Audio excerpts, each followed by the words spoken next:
ఈరోజు మనం ఏం జరుగుతుంది అసలు బంగ్లాదేశ్లో ఏం జరుగుతుంది, మన ఇండియాలో ఏం జరుగుతుంది, ముఖ్యంగా మన తెలుగు రాష్ట్రాల్లో ఏం జరుగుతుంది, ఈ వీడియో కంప్లీట్గా చూడండి. ప్రతి హిందువు, ప్రతి క్రిస్టియన్, ప్రతి ముస్లిము, ముఖ్యంగా హిందువులు ఎందుకు చూడాలి అంటే, అసలు బంగ్లాదేశ్లో ఇండిపెండెన్స్ వచ్చినప్పుడు, అంటే బంగ్లాదేశ్ పాకిస్తాన్ నుంచి విడిపోయినప్పుడు 30% ఉన్న హిందువులు ఇప్పుడు 1% ఎందుకు అయ్యారు? ఒక హిందువుని కొట్టి చంపి ఉరిదీసి ఆ తర్వాత మళ్ళీ కాల్చి వాళ్ళ శాడిజం కానీ వాళ్ళ క్రూరత్వం కానీ వాళ్ళని కొట్టినా తనివి తీరలేదు, చంపినా తనివి తీరలేదు, ఉరిదీసినా తనివి తీరలేదు, బట్టలన్నీ తీసేసినా తనివి తీరలేదు. ఆ తర్వాత మళ్ళీ పెట్రోల్ పోసి కాల్చి చంపాల్సినంత ఉక్రోషం ఎందుకు హిందువుల మీద? ఈ ఇష్యూ మీద మన తెలుగు యూట్యూబర్స్ లెఫ్ట్ వింగ్కి సంబంధించిన ఏ ఒక్కరు ఒక్క వీడియో చేయలేదు. ఎందుకు చేయలేదు అంటే వీళ్ళకి ఎందుకు ఇంత ద్వేషం హిందువులంటే?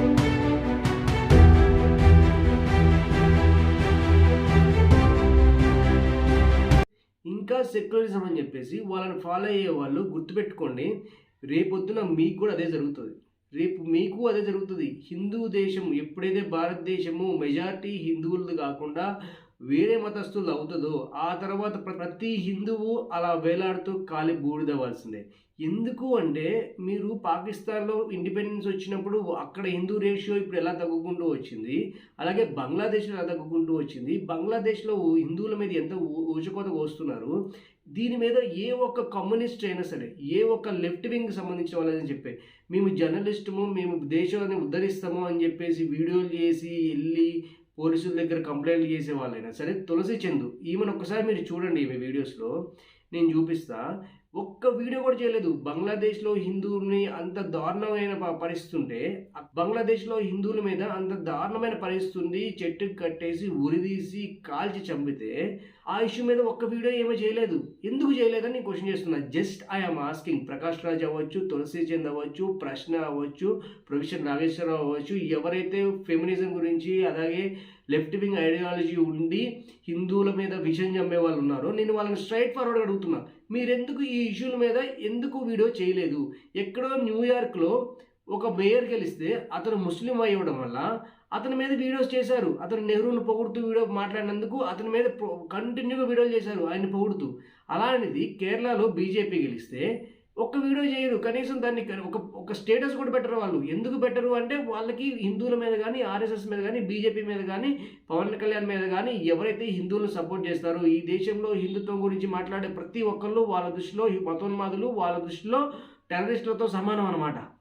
ఈ తులసి చంద్ర నేను స్ట్రైట్ ఫార్వర్డ్ అడుగుతున్నా, ప్రశ్న గారిని స్ట్రైట్ ఫార్వర్డ్ అడుగుతున్నా, ప్రొఫెసర్ నాగేశ్వరరావు గారిని స్ట్రైట్ ఫార్వర్డ్ అడుగుతున్నా, మీరెందుకు బంగ్లాదేశ్లో ఇంత దారుణం జరిగితే హిందువుల మీద ఒక్క వీడియో కూడా చేయరు? నాగేశ్వరరావు గారు వందే మాత్ర గేయం గురించి ఎన్ని వీడియోలు చేశారో చూడండి.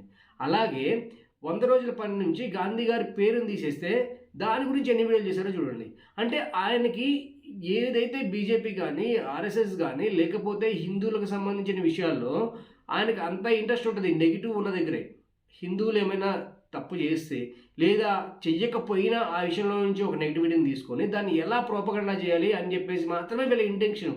అంతే తప్పితే బంగ్లాదేశ్లో అంత దారుణము ఆ వీడియో చూసే ఉంటారు మీరందరూ. నేను ఎందుకు చూపించట్లేదు అంటే అది మనం చూస్తే మన కాపీరైట్స్ ఇష్యూ వస్తుంది, లేకపోతే సోషల్ మీడియా గైడ్లైన్స్ అన్నది మనకి ఈ వీడియో ఎక్కువ పుష్ చేయదు కాబట్టి నేను ఆ వీడియో మీకు చూపించట్లేదు. కానీ మీరు అందరూ ఆ వీడియో చూసుంటారు, బంగ్లాదేశ్లో ఒక హిందువుని ఎలా కాల్చి చంపారు. ఆ వీడియో చూసిన ప్రతి ఒక్కరు గుండె తరుక్కుపోయి ఉంటుంది. కానీ ఇంతమంది నాకు తెలిసి క్రిస్టియన్స్ అయినా ముస్లిమ్స్ అయినా కూడా ఆ వీడియో చూసి బాధపడి ఉంటారు, అరే ఇంత దారుణం ఎందుకు చేయాలి అని చెప్పేసి. అలాంటిది వీళ్ళు కనీసం దాన్ని ఖండించి ఒక్క వీడియో సింపతి వైజ్ అయినా సరే ఒక వీడియో పెట్టాల్సింది కదా. కానీ వీళ్ళు పెట్టరు. ఎందుకు పెట్టరు అంటే వీళ్ళకి హిందువుల మీద, ఈ దేశంలో ఉన్న హిందువుల మీద, ఈ దేశం హిందూ దేశంగా ఉండడం వీళ్ళకి ఇష్టం లేదు. సో అందుకు వీళ్ళు ఇంత విషయం చంపుతున్నారు అనమాట.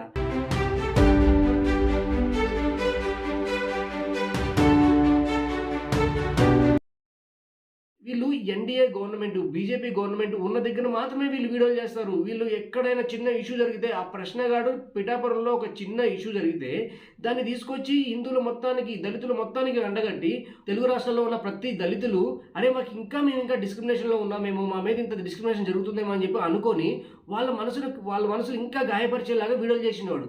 అక్కడికి వెళ్ళి వీడియోలు చేసి పిల్లలతో మాట్లాడించినంత అవసరం ఏముంది చెప్పండి? వీళ్ళ వీడియోలు చూసే హిందువులు ఎందుకు వీళ్ళు ఈ విషయంలో వీడియో చేయలేదు అని చెప్పేసి మీరు ఫాలో అవుతున్నారు కదా, వాళ్ళని అడగండి. మీరు బంగ్లాదేశ్లో ఒక హిందువుని చెట్టుకు కట్టేసి ఉరిదీసి కాల్చి చంపితే మీరు ఎందుకు ఒక వీడియో చేయలేదు?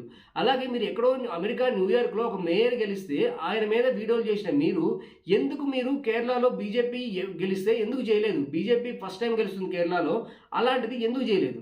అలాగే కాంగ్రెస్ గవర్నమెంట్ ఏదైతే కర్ణాటకలో ఉందో, ఏదైతే తెలంగాణలో ఉందో, వాళ్ళు ఇచ్చిన స్కీమ్స్ కానీ వాళ్ళు ఇచ్చిన పథకాలు కానీ ఎందుకు అమలు చేయలేకపోతున్నారు? అలాంటిది తెలంగాణ గవర్నమెంట్ రేవంత్ రెడ్డి గారు హిందూ దేవతల గురించి మాట్లాడితే మీరు ఎందుకు వీడియో చేయలేదు? మీరు చేయాలి కదా, ఒక రాజ్యాంగబద్ధమైన పొజిషన్లో ఉండి మీరు ఎందుకు అలా మాట్లాడారని చెప్పి మీరు చేయాలి కదా, ఎందుకు చేయలేదు? ప్రొఫెసర్ నాగేశ్వరరావు గారు రేవంత్ రెడ్డి మాట్లాడే ప్రతి మాటకి వీడియో చేసే ఆయన, రేవంత్ రెడ్డి గారు అంత హిందూ దేవతల మీద అంత మాట్లాడితే ఎందుకు వీడియో చేయలేదు? వాళ్ళు యూట్యూబ్ వీడియోస్ అన్నీ మీకు చూపించాం, వాళ్ళు చేయరు. ఎందుకు చేయరు అంటే వాళ్ళకి హిందువుల మీద కానీ ఈ దేశం మీద కానీ ఉన్న ద్వేషం అనే చెప్పాలి. ఈ దేశం హిందూ దేశంగా ఉండడం వాళ్ళకి ఇష్టం లేదు, ఈ దేశంలో హిందువులు మెజారిటీ ఉండడం వాళ్ళకి ఇష్టం లేదు, లెఫ్ట్ ఐడియాలజీ అనేది ఈ దేశంలో ఉండాలి, ఈ దేశంలో హిందువులందరూ క్రిస్టియానిటీలో కన్వర్ట్ అవ్వాలి. ఈ హిందూ అనే పదానికి వాళ్ళు వ్యతిరేకము, హిందువులు అనే పదానికి వాళ్ళు వ్యతిరేకము. హిందుత్వం గురించి ఎవరు మాట్లాడినా వాళ్ళు టాలరేట్ చేయరు. వాళ్ళని ఎంత నిజాయితీ పరులైనా సరే వాళ్ళని ఏదో ఒక విషయం తీసుకొచ్చి, వాళ్ళ పర్సనల్ విషయాలైనా తీసుకొచ్చి వాళ్ళని కించపరుస్తూ బూతులు తిడుతూ వీడియోలు చేయడం అనేది వీళ్ళకున్న గైడ్ లైన్స్. వీళ్ళ టీం మొత్తం అంతే. మీరు ప్రొఫెసర్ నాగేశ్వరరావు కానీ, తులసి చంద్ కానీ, అలాగే మీకు ప్రకాష్ రాజ్ అవ్వచ్చు, ఇంకా రాడికల్కి సంబంధించిన ఇంకొంతమంది ఇప్పుడిప్పుడే పుట్టుకొచ్చిన వాళ్ళు అవ్వచ్చు, వీళ్ళందరూ ఐడియాలజీ అదే. వాళ్ళ ఫాలోవర్స్లు ఎవరైతే హిందూస్ ఉన్నారో, క్రిస్టియన్స్ ఉన్నారో, ముస్లిమ్స్ ఉన్నారో, మిమ్మల్ని అడుగుతున్నాను నేను, మిమ్మల్ని కలిపి అడుగుతున్నా, వీళ్ళు ఎందుకు వీడియో చేయలేదు ఆ ఇష్యూస్ మీద? వెస్ట్ బెంగాల్లో కొన్ని వందల బాంబులు దొరికితే ఎందుకు వీడియో చేయలేదు వాళ్ళు? వెస్ట్ బెంగాల్లో జరిగే మారణకాండ గురించి, హిందువుల మీద జరిగే అటాక్స్ గురించి, వెస్ట్ బెంగాల్ నుంచి బంగ్లాదేశ్ వాళ్ళు ఎవరైతే రోహింగ్యాలు ఇండియాలోకి వస్తున్నారో ఆ ఇష్యూస్ మీద ఎందుకు వీడియో చేయలేదు? వీళ్ళు చేయరు. ఎందుకు చేయరు అంటే వీళ్ళకి వెస్ట్ బెంగాల్ కానీ, కేరళ కానీ, డిఎంకే తమిళనాడు కానీ, కర్ణాటక కానీ ఇవన్నీ వాళ్ళ ఫేవర్ గవర్నమెంట్లు కాబట్టి వాళ్ళు చేయరు. ఎలాంటి ఇష్యూ వచ్చినా వాళ్ళు చేయరు. ఎంతమంది రైతులు చనిపోయారు కర్ణాటకలో, కానీ వీడియోస్ చేయరు. వీళ్ళు బీజేపీ గవర్నమెంట్ ఉన్న దగ్గర చేస్తారు, ఎన్డీఏ గవర్నమెంట్ ఉన్న దగ్గర చేస్తారు, ఆర్ఎస్ఎస్ మీద చేస్తారు, మోడీ మీద చేస్తారు, అమిత్ షా మీద చేస్తారు. ఎందుకు వీళ్ళకి ఇంత మత విద్వేషమో మీరు కామెంట్ చేయాలి. ఎవరైతే వాళ్ళని ఫాలో అవుతున్నారో వాళ్ళని అన్ఫాలో చేయాలి. సెక్యులరిజాన్ని నమ్మే వాళ్ళు కూడా వాళ్ళని అన్ఫాలో చేయాలి. ఎందుకంటే మీరు సెక్యులరిస్ట్గా ఉండి వాళ్ళని ఫాలో అవుతున్నారు, కానీ వాళ్ళు సెక్యులరిజాన్ని గౌరవించి, మిమ్మల్ని గౌరవించి, వాళ్ళు హిందువుల మీద ఏదైతే దాడులు జరుగుతున్నాయో వాటి మీద కూడా వీడియో చేయాలి కదా. ఎందుకు చేయరు వీళ్ళు? ప్రశ్నగాడు వాడి ఛానల్ నేను ఓపెన్ చేస్తే ఈరోజు వీడియో చేశాడా లేదా అని చెప్పి, ఎవడో సనాతన్ ట్రావెల్ అనేటోడు వాడికి ఎవరికో ఒక అమ్మాయికి ఇష్యూ జరిగి వాళ్ళు కేసులు ఫైల్ చేసుకున్న తర్వాత వాళ్ళకి ఇష్యూ జరిగితే వీడెళ్ళి వాడి దగ్గరికి మాట్లాడితే వాడు ఇన్స్టాగ్రామ్లో, వాడి యూట్యూబ్లో వీడియో పెడతాడు. అరే అసలు ఆ ఇష్యూకి నీకు ఏమైనా సంబంధం ఉందా? కానీ వీడియో పెడతాడు. ఎందుకు పెడతాడు అంటే హిందుత్వం గురించి మాట్లాడే వాళ్ళు ఎవరైతే యూట్యూబ్లో అవ్వచ్చు, ఎవరైతే సోషల్ మీడియా ప్లాట్ఫామ్స్లో మాట్లాడుతున్నారో వాళ్ళని కించపరచాలి, వీళ్ళ మెంటాలిటీ ఇదే అని చిత్రీకరించాలి అని చెప్పేసి ఇప్పుడు ఏం చేస్తాడు, వాడి మీద వీడియోలు చేయడం స్టార్ట్ చేసిండు. అరే నీకు సిగ్గు శరం, నువ్వు మనిషివేనా? అయినా నువ్వు మనిషి కాదు. ఎందుకంటే మీ అమ్మ నాన్న పెట్టుకున్న పేరే నువ్వు పెట్టుకోలేకపోయినావు. నీ పేరు జోసఫో తెలియదు, రావణో తెలియదు, ప్రశ్న తెలీదు, అసలు నీ పేరేందో నీకే తెలీదు, జనాలకే తెలీదు. వీడు అందరినీ బాడీ షేమింగ్ చేస్తాడు, వాళ్ళ పేర్ల గురించి మాట్లాడుతాడు, అందరి గురించి మాట్లాడుతాడు. అసలు నువ్వు చూసుకున్నావారా? నువ్వు మ్యూజిక్, బ్యాక్గ్రౌండ్ ఇవన్నీ లేకపోతే నీకు వీడియో చేయడమే రాదు, నీకు మాట్లాడడానికే రాదు. నువ్వు ఒక ప్లెయిన్గా ఒక వీడియోలో పోస్ట్ చేయగలవా? మ్యూజిక్ లేకుండా, బ్యాక్గ్రౌండ్ లేకుండా, ఫైర్ లేకుండా? నీకు అవన్నీ ఉంటేనే నీ వీడియో అంతే. ఎందుకంటే నీ దగ్గర కంటెంట్ ఉండదు, హిందువుల మీద పడి ఏడవాలి అంతే తప్పితే కంటెంట్ ఉండదు, సబ్జెక్ట్ ఉండదు, మాట్లాడడానికి రాదు. ఆ మ్యూజిక్లు వేయాలి, ఆ ఫైర్ లాంటి ఎఫెక్ట్లు వేయాలా, వీడియో చేయాలా. నిన్ను ఫాలో అయ్యేది ఎవరు? నిన్ను ఫాలో అయ్యేటోళ్ళు అందరూ ముస్లిమ్స్, క్రిస్టియన్సే. చూసుకో కావాలంటే నువ్వు నీ కామెంట్ సెక్షన్లోకి వెళ్ళి వాళ్ళ ప్రొఫైల్ ఓపెన్ చేసి చూస్తే వీళ్ళు ఎవడని చూస్తే సిలువు బొమ్మ ఉంటుంది. మళ్ళీ ఆడ పిక్స్ పెట్టుకుంటారా అంటే వాళ్ళందరూ ఐడెంటిటీ లేని వాళ్ళే. వాళ్ళకి ధైర్యంగా వాళ్ళు నమ్మే దేవుడిని ధైర్యంగా నేను ఈ దేవుని నమ్ముతున్నాను చెప్పుకునే పరిస్థితిలో ఉంటారు. ఎందుకంటే సర్టిఫికెట్లోనేమో హిందూ అని ఉంటుంది, వీళ్ళేమో బయటకేమో నేను క్రిస్టియన్ అని చెప్పుకొని తిరుగుతూ ఉంటారు. అసలు మీ బతుకులే అబద్ధ బతుకులు అయినప్పుడు ఇంకా మీరు దేని గురించి కొట్లాడుతారు? మీరు దేని బేస్ చేసుకొని మీరు ఇంకా హిందువుల మీద పడి ఏడుస్తారు? ప్రతి హిందువు మేల్కోండి. ఎందుకంటే మన దేశంలో హిందువులకు ఉన్నది ఇది ఒక్కటే దేశము. పాకిస్తాన్ ఇండిపెండెన్స్ ఉన్నప్పుడు ఎంత పర్సెంటేజ్ ఆఫ్ హిందువులు ఉన్నారో ఇప్పుడు లేరు. అలాగే బంగ్లాదేశ్లో 30% ఉంటే 1%కి వచ్చేసారు. ఇప్పుడు బంగ్లాదేశ్లో హిందువుల మీద ఏం జరుగుతుందో మీ అందరూ చూశారు. కాబట్టి హిందువులందరూ తెలుసుకోవాల్సింది ఏంటంటే యూనిటీగా ఉండాలి, మన మతాన్ని కాపాడుకోవాలి, మనం కాపాడుకోవాలి, మన దేశాన్ని కాపాడుకోవాలి, మన ధర్మాన్ని కాపాడుకోవాలి. అప్పుడైతేనే మన హిందువులకు కానీ ఈ దేశంలో బతకగలము, ఈ దేశం సుభిష్టంగా ఉంటుంది. చుట్టూ ఎంత మారణకాండ జరుగుతున్నా సరే మన దేశం ఎందుకు ఇంత నిర్మలంగా ఉంది అంటే కేవలం మనల్ని పాలించేది హిందూ ధర్మాన్ని నమ్మిన వ్యక్తి కాబట్టి. లేకపోతే బంగ్లాదేశ్ ఏమవుతుంది, నేపాల్ ఏమవుతుంది, పాకిస్తాన్ ఏమవుతుంది, మనందరికీ తెలుసు. మన చుట్టూనే ఉన్న ఈ దేశాలు. పాకిస్తాన్ నుంచి బిచ్చగాళ్ళు ఎక్స్పోర్ట్ అవుతున్నారు అరబ్ కంట్రీస్కి. అరబ్ కంట్రీస్ అవ్వచ్చు, చాలా ముస్లిం కంట్రీస్ అక్కడ నుంచి పాకిస్తాన్కి సంబంధించిన వాళ్ళు ఇక్కడ వచ్చి భిక్షాటన చేస్తున్నారు. వీళ్ళ వల్ల మా దేశం పరువు పోతుందని చెప్పేసి వాళ్ళ రిటర్న్ పంపిస్తున్నాయి. అలాంటి దేశం మన పక్కన ఉంది. బంగ్లాదేశ్కి అసలు విశ్వాసమే లేదు. స్వతంత్రం తెచ్చిపెట్టిందే భారతదేశము. వాళ్ళకి ఎలాంటి కష్టం వచ్చినా, వరదలు వచ్చినా, తిండి లేకపోయినా డబ్బులు ఇచ్చి, పవర్ ప్రాజెక్టులు ఇచ్చి, ఎంత హెల్ప్ చేసినా వాళ్ళకి ఆ విశ్వాసమే లేదు. సో ఈ చుట్టూ ఉన్న కంట్రీస్ ఇలా ఉన్నప్పుడు మనం ఎంత యూనిటీగా ఉండాలి. మన మీద విద్వేషం చంపేటవాళ్ళు ఈ ప్రశ్నగాడు అవ్వచ్చు, తులసి చంద్ అవ్వచ్చు, ప్రొఫెసర్ నాగేశ్వరరావు గారు లాంటి వాళ్ళు అవ్వచ్చు, ఇంతమంది ఈ దేశంలో ఉన్న హిందువుల మీద, ఈ దేశం మీద ఇంత మత విద్వేషాన్ని రెచ్చగొడుతుంటే మనం ఎంత యూనిటీ ఉండాలి ఒక్కసారి ఆలోచించండి.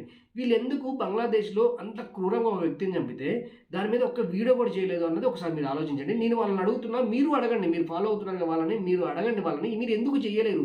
ఎందుకు ఈ దేశంలో ఉన్న హిందువుల మీద మాత్రమే ఇంత ద్వేషము? మీరు ఎందుకు సెక్యులరిజం అనే పదాన్ని మీరు ఎందుకు పాటించరు? హిందువులు మాత్రమే ఎందుకు పాటిస్తారు? మీ లెఫ్ట్ ఐడియాలజీ ఉన్న వాళ్ళు కానీ, లేకపోతే ఈ ముస్లిమ్స్ కానీ, క్రిస్టియన్స్ కానీ ఈ సెక్యులరిజం అనే పదాన్ని ఎందుకు పాటించరు అని చెప్పేసి గల్లా పట్టుకొని అడగండి. ఈ వీడియో నచ్చితే లైక్ చేయండి, షేర్ చేయండి, సబ్స్క్రైబ్ చేయండి. అలానే ఇలాంటి మరిన్ని వీడియోస్ హిందువులకు సంబంధించి కానీ, అలాగే నాలెడ్జ్కి సంబంధించి కానీ, గ్లోబల్ పాలిటిక్స్ సంబంధించిన కానీ ప్రతి వీడియో నా ఛానల్లో అప్లోడ్ అవుతుంది. లైక్ చేయండి, షేర్ చేయండి, సబ్స్క్రైబ్ చేయండి. హిందువులందరూ యూనిటీగా ఉండండి. ఎందుకంటే హిందువులకు ఉన్నది ఒక్క దేశమే.